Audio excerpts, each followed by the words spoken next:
Sean bienvenidos, queridos hermanos, a un estudio más de la lección de la Escuela Sabática. Es un placer nuevamente estar compartiendo con ustedes un estudio más. En esta oportunidad nuevamente está mi persona, Luis Argueta, y tendremos como invitado nuevamente al hermano Giovanni Martínez. Bienvenido, hermano. Muchas gracias, hermano Luis, y gracias primeramente a Dios porque nos concede este privilegio, esta oportunidad de poder compartir la lección, ¿verdad? Así Acá es. nosotros y con nuestros hermanos que han de estudiarla. Así es, vamos a pedir la dirección a nuestro Dios, como siempre lo hacemos en cada programa, para pedir que sea su Espíritu Santo el que nos ayude a entender lo que vamos a estudiar. Así que oremos a nuestro Creador. Dios de Abraham, de Isaac y de Jacob, engrandecido y exaltado sea tu nombre. Te queremos, Señor, en esta hora agradecer en primer lugar por la vida. Gracias por el buen deseo que pones en nuestros corazones de estudiar tu palabra. Ayúdanos también a poder entender lo que vamos a estudiar, que sea para nuestra bendición, para nuestro crecimiento, pero por sobre todas las cosas, para que a través de este conocimiento logremos vivir fielmente delante de tu presencia y así un día heredar la vida eterna. Guárdanos cada día y perdona nuestros pecados. Lo pedimos en el nombre de Jesús. Amén. Amén. Luego de haber presentado nuestra súplica al Creador, queremos pasar al estudio de esta lección. Como siempre, queremos recordar de antemano, en la descripción de este video aparece el documento de la lección en general, por si ustedes quieren tener todas las lecciones, tanto las que ya pasaron como también las que faltan, pueden descargarlo en la descripción del video. Y también está la presentación solo de la lección de este momento, con sus respectivas respuestas, por si ustedes gustan y desean también descargarlo. También les invitamos a compartir el estudio de esta lección para que más personas puedan unirse y estudiar juntamente con nosotros. Por lo demás, vamos a tener el desarrollo de la lección correspondiente para esta ocasión. Hoy tenemos también un tema, como todos los anteriores, un tema muy importante, el cual lleva como título Crecimiento en conocimiento. Para poder entender un poco lo que es este título, tendremos un comentario por el anciano de iglesia Giovanni Martínez. Amén. Bueno, hermanos, es bien interesante, ¿verdad? Estas dos palabras en las que vamos a estudiar en este momento: crecimiento en conocimiento. La palabra de Dios nos hace referencia a esto: creced, nos invita a crecer. Y también dice en la gracia y conocimiento. Nosotros tenemos que crecer, pero ¿en qué tenemos que crecer? En conocimiento. Conforme al conocimiento que nosotros vamos adquiriendo, también nuestro crecimiento irá aumentando. No puede haber crecimiento, mis queridos hermanos y amigos, si no hay un conocimiento. El crecimiento, ¿verdad?, es el resultado del conocimiento que nosotros adquirimos. Conforme vamos conociendo, así el crecimiento va aumentando, se va dando. La nota dice que el único modo de permanecer firme es progresar, ¿verdad? Progresar diariamente en la vida. Nosotros tenemos que siempre estar creciendo, progresando nuestra vida espiritual. Tenemos que estar así, constantemente conociendo, y ese conocimiento nos ayudará a progresar, es decir, a crecer en la vida espiritual. Qué maravillosa frase, hermano Giovanni. De acuerdo al conocimiento, así será el El crecimiento, crecimiento. exacto. Daré lectura a la introducción.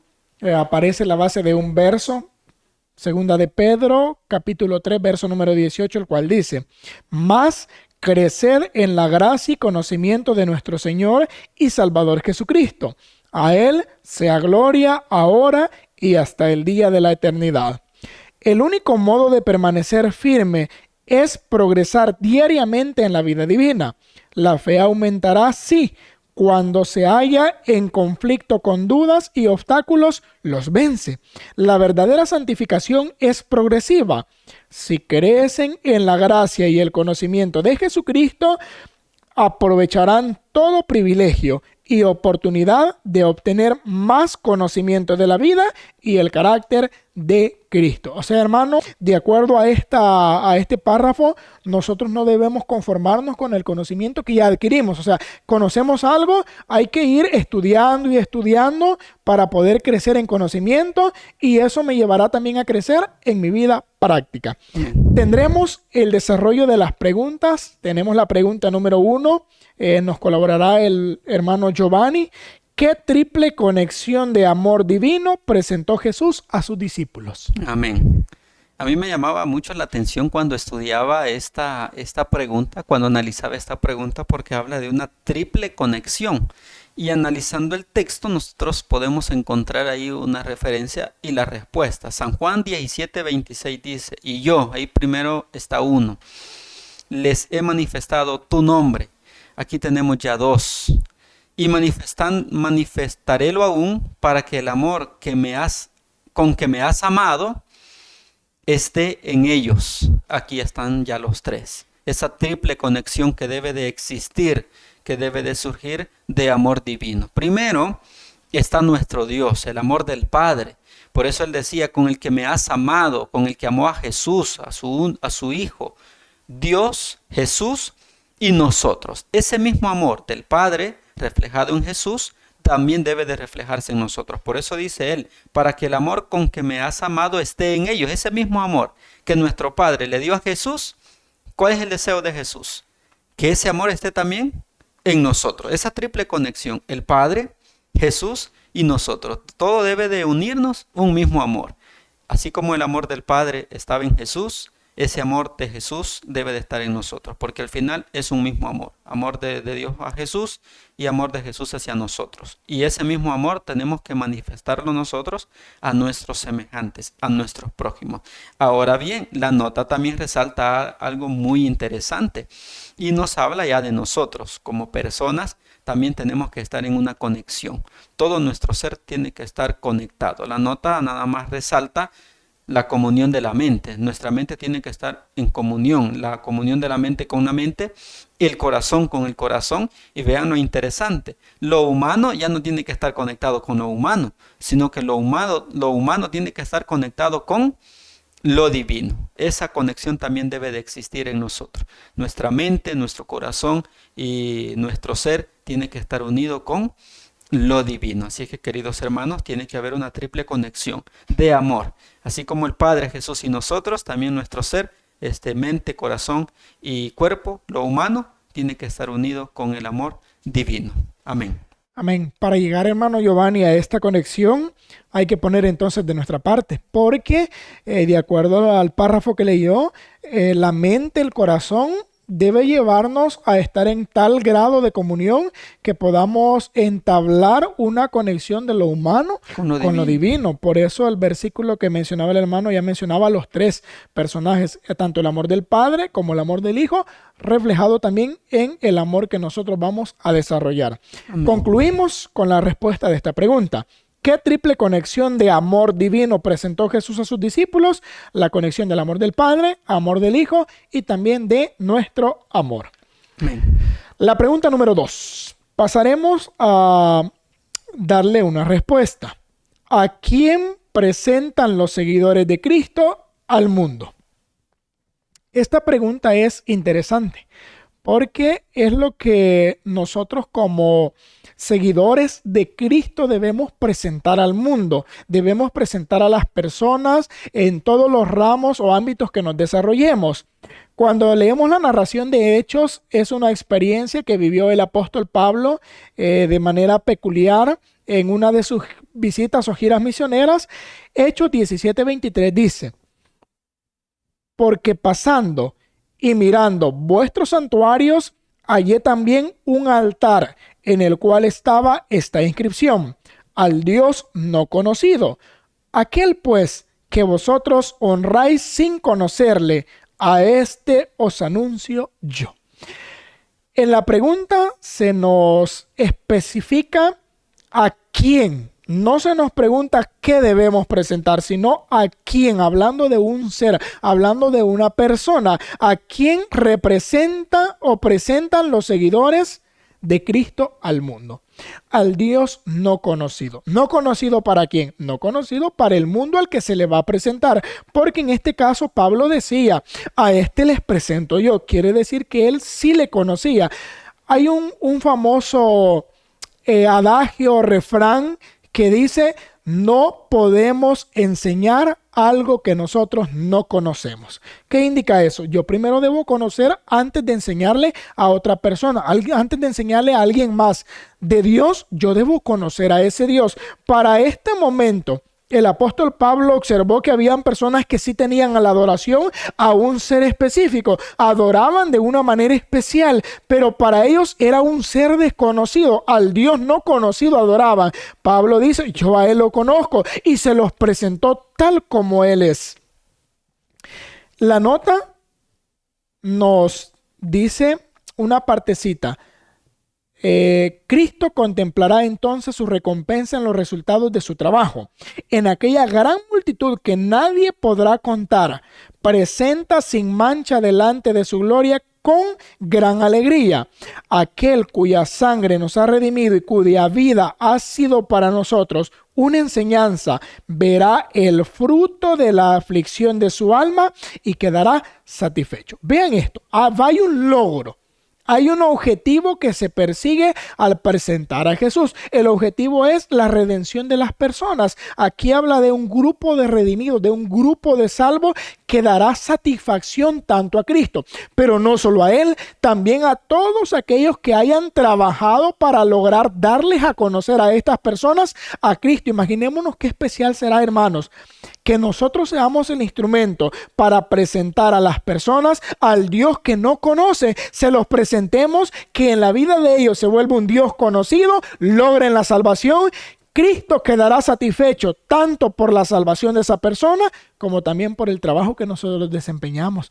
Esa es nuestra labor, es nuestro trabajo, observar la confusión, el error, observar cómo el mundo vive, cómo el mundo desconoce al Creador, y nuestro anhelo debe ser presentárselos, dárselos a conocer. Debería ser el objetivo de cada uno de nosotros, presentar a las personas a ese Dios que hasta el momento no conocen, pero que sí pueden llegar a conocer por medio de nuestra enseñanza. En conclusión a la pregunta número 2, ¿a quién presentan los seguidores de Cristo al mundo?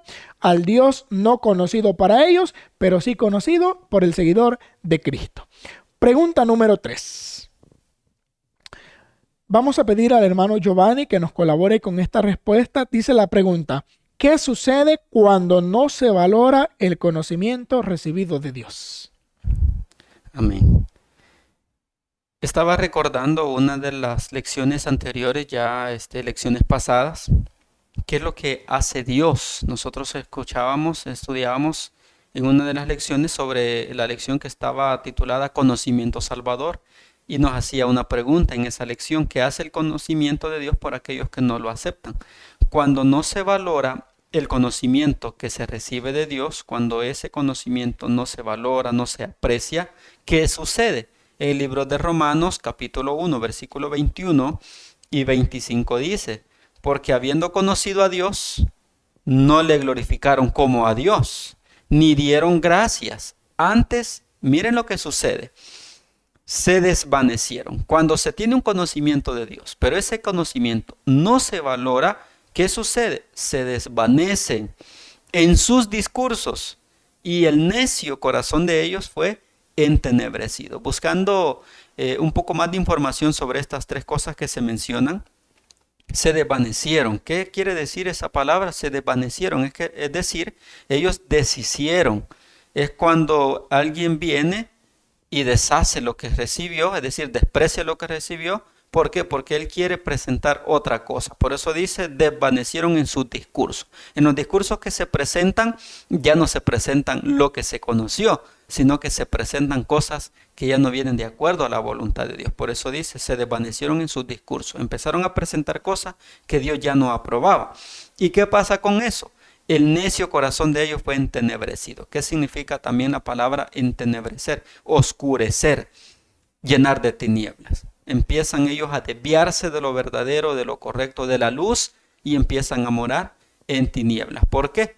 Porque no valoraron el conocimiento de Dios, no apreciaron el verdadero conocimiento que Dios les dio, y eso viene a desvanecer, a entenebrecer, es decir, a oscurecer, llenar de tinieblas y apartarse de lo correcto. ¿Qué más también sucede? Cuando esto viene, hermanos, Y esto pasa en las personas que conocen a Dios, tienen un conocimiento de Dios, pero no lo valoran, que se retira de ellos. La nota nos dice que se retiran tres cosas. Tres cosas son las que se retiran de aquellas personas que no valoran y que no conocen, de que no valoran el conocimiento de Dios. Se retira la gracia, la paz y el perdón. Así es que, queridos hermanos, estas cosas son las que suceden cuando no se valora el conocimiento de Dios. Nosotros tenemos que tener mucho cuidado para no caer en este error, no cometer este gravísimo error, porque tenemos un conocimiento de Dios. Pero si este conocimiento no lo valoramos, no lo apreciamos correctamente, van a suceder estas tres cosas. Tanto nos vamos a desvanecer, a entenebrecer y a hacernos necios de corazón, y se retirará de nosotros estas tres cosas que ya se mencionaron. Hermano Luis. Sí, hermano, cuando todo esto se refleja, es una señal segura de que la presencia de Dios no está con Se nosotros. retiró. Por eso menciona que se retiran tres cosas y entre una de ellas va la gracia. Por eso es que es tan delicado este punto, queridos hermanos, porque todas estas son señales de que nosotros estamos separados, estamos obrando separados de Cristo. Cuando el hermano ya mencionaba, quiero recalcar algunos puntos que son necesarios que no los olvidemos. ¿Qué sucede? Primero, decía el hermano, se desvanece la verdad por discursos personales. O sea, atención a esto, cuando hay criterios personales, cuando yo antepongo mi propia percepción, mis conceptos, antes de lo que la palabra de Dios me está enseñando, es una señal de que la presencia de Dios se está retirando de mi vida. Cuando uno se vuelve necio, que a uno se le muestra, mira, la Biblia dice esto, pero yo me enfrasco en lo que yo he creído, lo que yo he aceptado, y aunque la Biblia me diga lo contrario, permanezco en eso, es otra señal directa de que la presencia de Dios se está retirando de mi vida, o se ha retirado.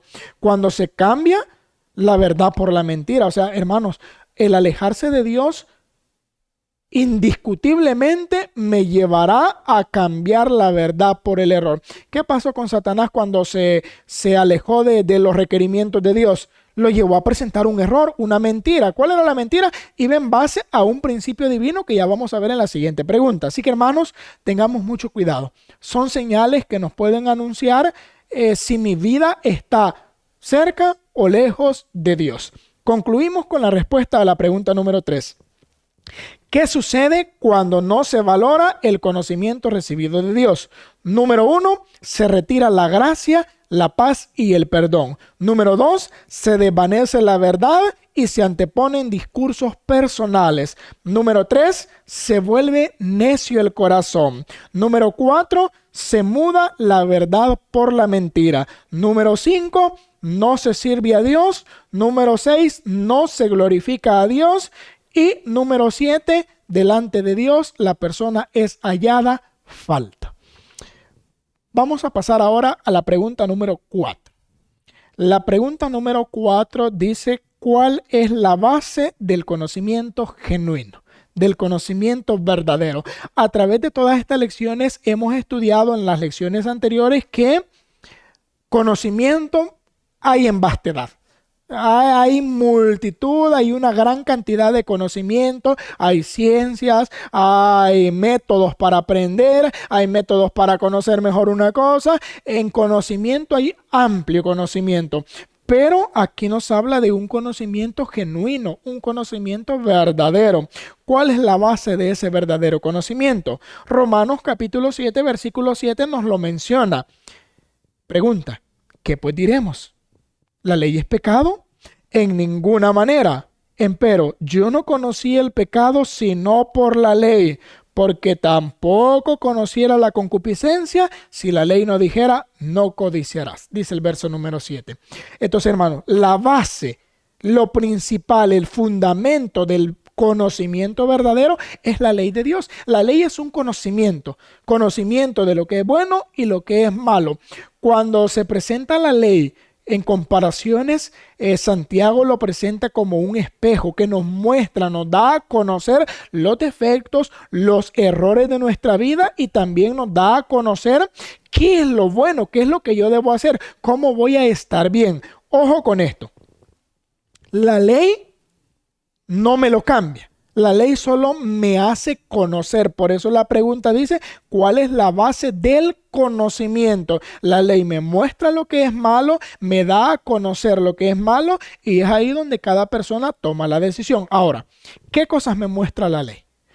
La nota nos dice que no solo abarca la conducta externa. Dice la nota puntualmente, los hombres, si solo abarcara la conducta externa, los hombres no serían culpables de sus pensamientos, deseos y designios erróneos. O sea, la ley nos muestra un conocimiento que abarca todas las áreas de nuestra vida. Se mencionaba con anterioridad que debe estar fusionado varias cosas para poder entender adecuadamente cuál es la voluntad de Dios. Eso indica, hermanos, la ley me muestra mis defectos en lo exterior como también en lo interior. Abarca pensamientos, sentimientos, emociones y la parte externa de mi vida. Así que, hermanos, en conclusión a esta pregunta número 4, ¿cuál es la base del conocimiento genuino?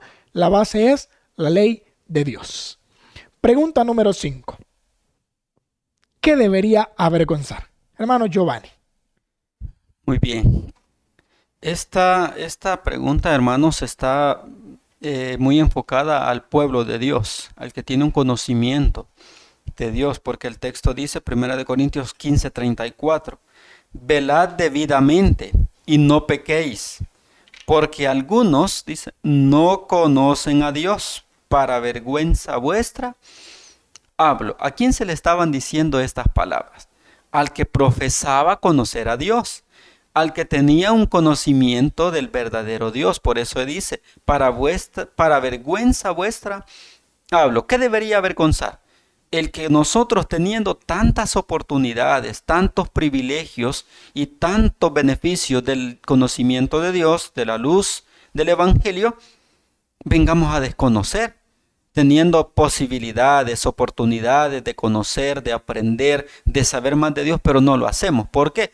Por descuido, por negligencia, por pereza espiritual, no conocemos a Dios. Por eso dice el texto, para vergüenza vuestra hablo, porque algunos no conocen a Dios. Y no lo conocen porque Él no se les ha dado a conocer. Es que ellos no han puesto de su parte para conocer a Dios. Por eso dice, ¿qué debería avergonzar? La falta de conocimiento de Dios, hermanos, en nuestra vida. Nosotros que profesamos ser el pueblo de Dios, no debería de haber falta de conocimiento de Dios. ¿Por qué? Porque se nos ha dado todo lo necesario para conocer al verdadero Dios, para cómo podemos adorarlo, servirle, respetarle y hacer su voluntad. Todo se nos ha dado. Pero por eso dice, ¿qué debería avergonzar? Que a nosotros se nos pregunten cosas o se nos estén diciendo cosas y uno diga, hermano, pero es que yo no sé, yo no puedo, cuando tenemos todo lo necesario para conocer a Dios. Por eso dice el texto, velad debidamente, hermanos, tenemos que velar. ¿Cómo vamos a velar? Escudriñando la palabra de Dios, enfocándonos más en el estudio, esforzándonos más por estudiar la palabra de nuestro Señor. Si nosotros no lo hacemos, debería de avergonzarnos. Por eso dice acá, debería darnos vergüenza. El apóstol Pablo decía, para vergüenza vuestro hablo. El punto es cuando no sentimos ya ni vergüenza por desconocer a Dios, teniendo todas las posibilidades de hacerlo. El pueblo al que le estaba diciendo el apóstol Pablo estas palabras, quizá ya no sentían ni vergüenza en tener una falta de conocimiento de Dios. Corremos también nosotros ese mismo peligro, ese riesgo de tener una falta de conocimiento de Dios, no porque no tengamos las oportunidades de conocerlo, sino por descuido, por negligencia, podemos caer en ese mismo pecado. Por eso dice el consejo, no pequéis, hermanos, en caer en esa falta de conocimiento de Dios, teniendo la oportunidad de conocerlo.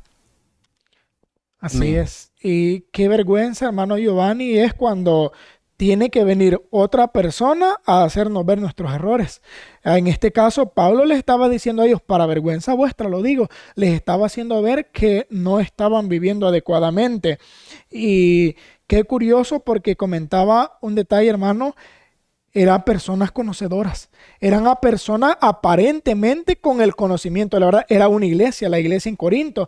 Entonces, podemos mencionar, si era una iglesia es porque se habla, se conoce de Dios, pero estaban distantes de conocer verdaderamente a Dios. Y esto se enlaza con la siguiente pregunta. Antes quiero concluir con la respuesta.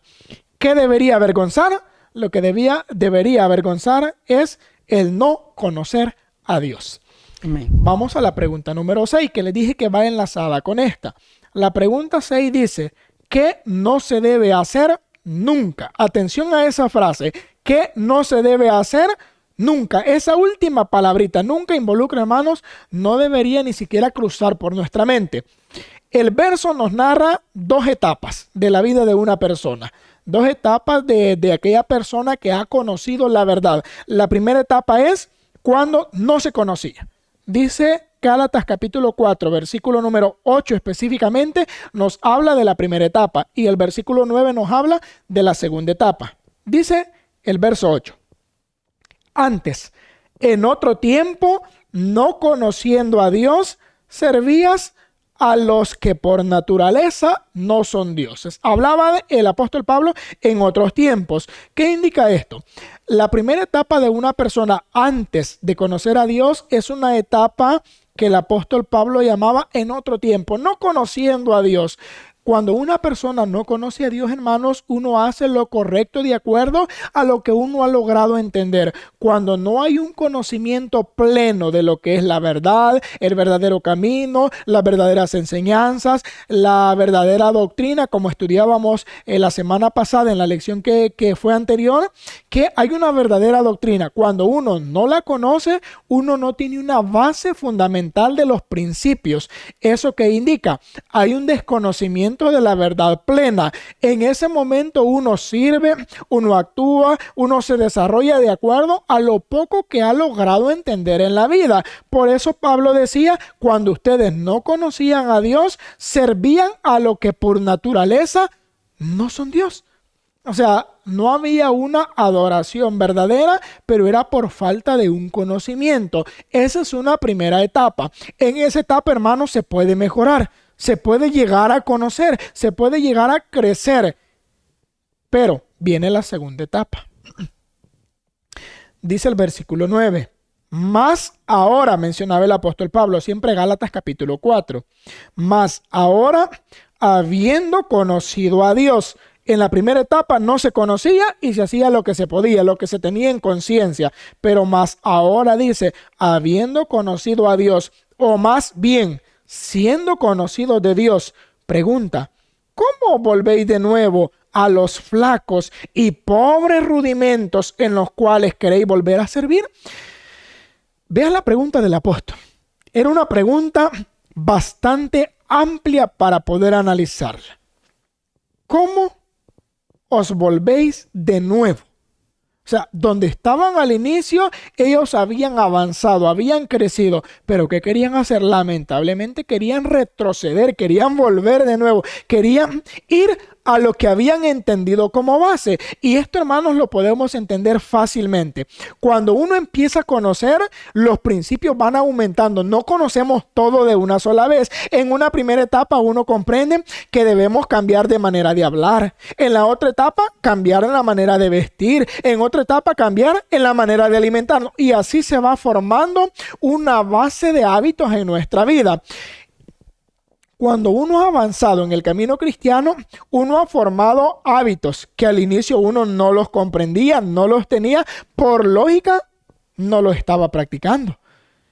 Lo triste es, hermanos, cuando uno recuerda esa etapa y uno quisiera volver y uno se pone a pensar, recuerdo cuando no me exigían tanto, cuando no tenía tanta responsabilidad, quisiera regresar a eso. Eso estaba pasando en este momento a esta iglesia.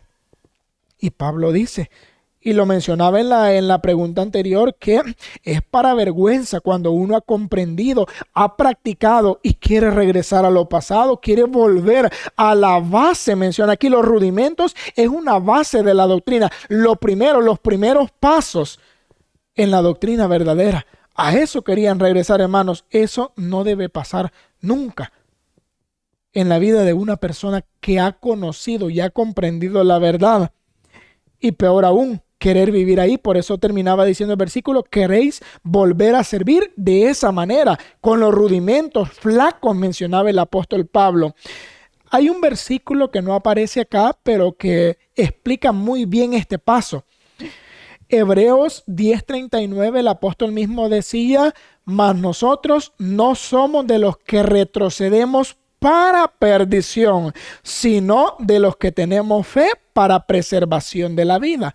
O sea, hermano, el retroceder nos llevará a la perdición. Por eso Pablo, cuando presentaba esto, decía, ahora ustedes ya han conocido, no pueden regresar y sin embargo están queriendo regresar, retroceder a la base. Ya no se puede, hermanos. Cuando nosotros hemos conocido principios, vamos a dar cuenta de esos principios que hemos conocido, si los practicamos o no los practicamos. Por eso es que nosotros comprendemos que el trato con una persona que no conoce es diferente al trato de una persona que sí ha conocido, que tiene la verdad, pero que quiere retroceder, que quiere vivir como aquel que no conoce. No puede ser igual, hermanos. Cuando una persona ha conocido, debe vivir de acuerdo al conocimiento que ha recibido. Así que, en conclusión, ¿qué no se debe hacer nunca?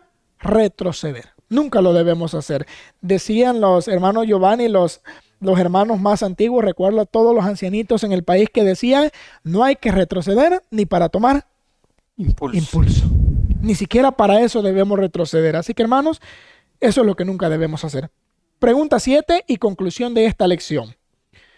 ¿Cuál es el mayor deseo del cristiano, hermano Giovanni? Bueno, hermanos, hay un deseo, o debería de existir el deseo, y es el mayor. Por eso dice la pregunta, ¿cuál es el mayor deseo del cristiano? Nosotros como pueblo de Dios tenemos muchos deseos, hay muchos anhelos en nuestra vida. Por ejemplo, el deseo de servir mejor, de ser mejores cristianos, cambiar, de mejorar. Pero hay un deseo que nunca debería de desvanecerse de nuestra vida. El hermano hablaba sobre retroceder. El a veces quizás perder de vista nuestro deseo. ¿Y cuál es el deseo? O sea, 6.3 dice, y conoceremos y proseguiremos en conocer a Jehová. ¿Cuál debería de ser el deseo de nosotros? Conocer a Jehová, conocer a nuestro Padre. El llegar a conocer a Jesús, hermanos, es un indicio, es una señal para conocer al Padre. Y ese es el mayor deseo que debería de existir en nosotros. En toda esta lección, hermanos, da un mensaje. Nosotros que somos profesos cristianos, por eso la pregunta de una nota dice, ¿por qué como profesos cristianos estamos mezclados con el mundo hasta el punto de perder de vista el deseo de conocer al Padre, la eternidad, de conocer a Jesucristo y de conocer al Padre? ¿Por qué, hermanos, nosotros que conocemos el Evangelio, hemos tenido un conocimiento de la verdad, por qué nos mezclamos con el mundo? Cuando nosotros nos mezclamos con el mundo, los afanes de esta vida, los quehaceres de este mundo, todos los placeres del mundo, nos empiezan a absorber, ¿qué perdemos de vista nosotros? El deseo de conocer al Señor. ¿Por qué? Porque este mundo es lo que opaca, es lo que viene a nublar en nuestra mente, el deseo de conocer a Dios. Por eso, hermanos, nunca deberíamos de perder ese deseo. El hermano contestaba la pregunta anterior, ¿qué es lo que nunca se debe hacer? Es retroceder, hermano. Es mirar atrás, querer hacer lo que antes hacíamos y ahora con el conocimiento de Dios hemos comprendido que ya no tenemos que hacerlo. Pero si nosotros empezamos a retroceder, ¿qué estamos también perdiendo de vista? El deseo de conocer al Señor. Por eso, ¿cuál es el mayor deseo del cristiano? Conocer al Señor. Que este deseo jamás se pierda de nosotros, que no se desvanezca, que no venga Satanás a querer minar y a querer entorpecer ese deseo en nuestra vida, sino que siempre estemos deseando conocer al Señor. La nota dice, no transcurrirá mucho tiempo antes que veamos a aquel en quien ciframos nuestra esperanza de vida eterna. Ya no falta mucho tiempo, como dice acá, no transcurrirá mucho tiempo antes que veamos a aquel en quien ciframos nuestras esperanzas de la vida eterna. Así es que, mis queridos hermanos, el deseo de conocer al Señor siempre debe de estar en nuestro corazón y debemos de esforzarnos para que no solamente sea un deseo, porque desear a Dios, hermano Luis, ¿quién no desearía? Todos creo que desearíamos conocer al Señor. Existe ese deseo en nosotros, conocer al Señor. Pero no todo el que lo desea va a llegar a conocerlo, sino aquel que se esfuerce por cumplir ese deseo. Una cosa es desearlo, otra cosa es anhelarlo y llegar a ser realidad el deseo. Que el Señor nos ayude para que ese deseo esté en nosotros, el conocer a nuestro Dios. Amén. Sí, qué triste, hermano Giovanni, entonces conformarse con lo que ya se ha alcanzado. Por eso la parte del versículo que leía es bien clara. Conoceremos, pero no se queda ahí. Seguiremos, Proseguiremos seguiremos conociendo. O sea, conociendo. el hecho de conocer a Jesús no quiere decir ya lo conocí, ya sé quién es, ya leí un poco de él en la Biblia, es suficiente con eso. No, el crecimiento en la vida cristiana es progresivo, es algo que va en aumento día tras día, momento tras momento. Incluso lo que estamos viendo en esta lección es la sabiduría divina.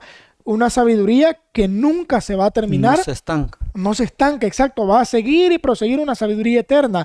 Durante toda la eternidad, nosotros seguiremos aprendiendo, Y conociendo más de conociendo a Jesús, Dios. aprendiendo más de Él. Dice el escrito inspirado que el amor de Dios será un estudio que tendremos durante toda La la vida. eternidad. O sea, seguiremos conociendo a Dios. Por eso, hermanos, debe ser nuestro anhelo aquí. Conocer a Dios porque va a ser lo que vamos a seguir haciendo durante toda la eternidad. Conclusión Amén. a la última pregunta. ¿Cuál es el mayor deseo del cristiano? El mayor deseo debería ser conocer a Jehová. Terminamos, hermanos, con esta lección, esperando como siempre que sea para vuestra bendición, que sea Dios el que haya dirigido nuestras mentes y nuestras palabras para poder expresar lo que esté de acuerdo a su voluntad. Por lo demás, hemos de finalizar orando a nuestro Dios. Padre nuestro que estás en el cielo, santificado sea tu nombre. Venimos delante de ti de rodillas y queremos, Señor, en primer lugar, agradecerte por concedernos la vida, la salud y de tu misericordia. Gracias porque nos das tantos privilegios, tantas oportunidades para reconciliarnos contigo. Pedimos, Señor, que nos ayudes a valorarlos, a cuidarlos y apreciarlos en gran manera.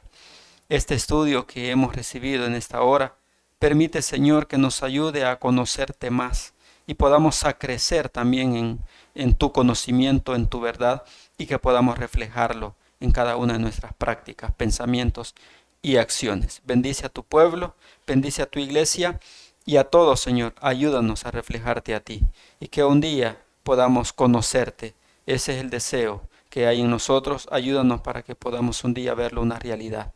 Bendice a tu iglesia en todo el mundo, a nuestros hermanos y amigos que nos acompañaron en este estudio y a aquellos que también lo han de escuchar. Que todos sean llenos de tu Espíritu Santo y todos podamos aprender la lección y los consejos que hoy nos has dado a través de tu palabra. Lo agradecemos y lo suplicamos junto al perdón de nuestros pecados, en el nombre de Cristo Jesús. Amén. Es así como concluimos un estudio más de la lección, esperando que el Señor pueda bendecirles y que pueda guiarlos cada día de vuestra vida. Se despide de ustedes vuestro servidor Luis Argueta y también agradecemos al hermano Giovanni por habernos acompañado. Muchas gracias, hermano Luis, y muchas gracias a todos nuestros hermanos que siempre están pendientes y están estudiando con nosotros las lecciones. Que el Señor les pueda bendecir grandemente. El Señor sea con vosotros.